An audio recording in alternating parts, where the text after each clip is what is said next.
how to use custom font in Squarespace, and this is about to help you about it. It is still to be about something that should be really integrated for what we are looking for and how we can start to deal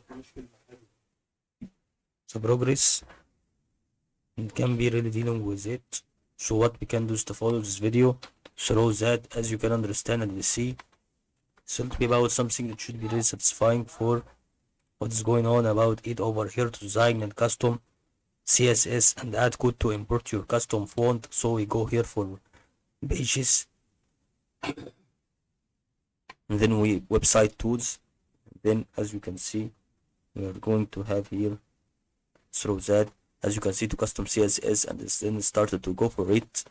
I started to reference the custom font to CSS to apply the specific elements that can be really in front of you, and then save changes to a custom CSS that can be applied for it. And that is all about